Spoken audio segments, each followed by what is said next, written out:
Olá, seja bem-vindo ao curso básico de desenvolvimento web. Meu nome é Marcelo Souza e serei seu professor no decorrer desse curso. Nessa primeira aula, veremos conceitos básicos sobre a internet, como seu surgimento, evolução e seu funcionamento. Então, disse que a internet teve seu surgimento com um projeto chamado de ARPANET, desenvolvido por uma agência de pesquisa chamada ARPA em 1969. Esse projeto tinha o objetivo de investigar a utilidade de comunicação de dados em alta velocidade para fins militares. Para dar início ao projeto, foram selecionadas 4 universidades: a Universidade da Califórnia, em Los Angeles, a Universidade da Califórnia, em Santa Bárbara, o Instituto de Pesquisa de Stanford e a Universidade de Utah, todas nos Estados Unidos. Mas a internet como conhecemos hoje teve seu início realmente no ano de 1989, com a criação do protocolo HTTP, a linguagem de marcação HTML, que é utilizado na criação das páginas web, o termo www, World Wide Web, que ambos os três foram desenvolvidos pelo cientista Tim Berners-Lee. Com a popularização da internet banda larga, principalmente dos smartphones, os sistemas da web eles foram se sobressaindo diante dos sistemas desktops, o que trouxe diversas vantagens, tanto para empresas quanto para consumidores. A seguir, vamos ver algumas dessas vantagens. Os sistemas web eles trouxeram para as empresas algumas vantagens, como a não necessidade de instalação do software, ou seja, não é necessário que esse software seja instalado em uma máquina, o que acaba evitando a incompatibilidade de softwares, porque como o software não precisa ser instalado, não há preocupação sobre qual o sistema operacional que o usuário está utilizando. Permite o acesso remoto a softwares e banco de dados. Então, com isso, os usuários podem acessar esse sistema de qualquer lugar, apenas utilizando um browser. Pode acessar de qualquer lugar e alterar as funcionalidades. Então, além de ter esse acesso remoto, o usuário também pode fazer alterações no sistema e no banco de dados. Redução de custos com equipamentos e computadores. Então, se não é necessário essa instalação física, então não há necessidade que a empresa vá comprar novos equipamentos, servidores, apenas para suprir a necessidade desse novo software. Outra vantagem é não ter riscos físicos de invasão de incidentes. Caso venha até algum dano no prédio da empresa, na instituição, então não vai ter nenhum problema quanto aos dados e a máquina, servidor que está armazenando esse software, já que ele vai estar instalado de forma remota e esses dados vão ser provavelmente acessados por algum sistema na nuvem. Já para os consumidores, as vantagens são a quebra de fronteiras e praticidade. Um bom exemplo disso são os sistemas de e-commerce, que hoje permite com que pessoas possam fazer compras de sites do mundo inteiro e inclusive pagar essas compras em sua própria casa de maneira fácil e rápida.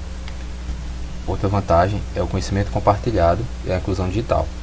Um bom exemplo são as redes sociais, onde pessoas do mundo inteiro, de classes sociais diferentes, culturas diferentes, podem trocar ideias de maneira muito simples. A internet ela é baseada em um modelo chamado de cliente-servidor. Nesse modelo existem máquinas, computadores, chamados de servidor, que são máquinas que oferecem serviços, e os clientes, que são os computadores e as máquinas que solicitam os serviços que são oferecidos pelas máquinas servidoras. Então, aqui nessa imagem, ela detalha como é que ocorre um acesso a uma página da web, baseada no modelo cliente-servidor. Então, o usuário, ele clica em um link no navegador, ou seja, google.com, por exemplo.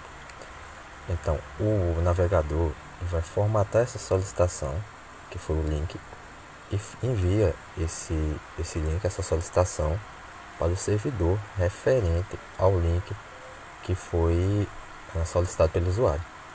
Então, o servidor ele vai fazer uma pesquisa, para ver quais são os arquivos que ele deve retornar para o usuário para apresentar exatamente o que foi solicitado pelo mesmo. Então o servidor ele organiza esses arquivos e envia de volta para o navegador. Então o navegador ele vai receber esses arquivos e vai interpretar, digamos assim, e exibi-los, né, para o usuário. A partir de agora vamos ver alguns termos, né, importantes, como o HTML. O HTML é uma linguagem de marcação, certo? Que é uma sigla para linguagem de marcação de hipertexto, que define a forma como o navegador vai apresentar o conteúdo. Ou seja, a partir de marcações em um texto, o HTML define como é que esse texto vai ser apresentado para o usuário através do navegador. E o conteúdo, né, do arquivo HTML, ele é transmitido através do protocolo HTTP, né, na transmissão entre o computador do usuário e o servidor. O browser, que também é conhecido como navegador, né, que tem como exemplo o Firefox e o Chrome, que são os mais utilizados. Isso permite que o usuário acesse os conteúdos disponíveis na internet. Esse é o software que permite que o usuário tenha acesso aos conteúdos de um determinado site através da internet. Ele é o responsável por interpretar os conteúdos HTML das páginas. Aqui podemos ver então um exemplo de um código HTML. Certo? Aqui temos texto, né, nome e sobrenome. E aqui são marcações da linguagem HTML que especificam como é que esse texto vai ser mostrado para o usuário.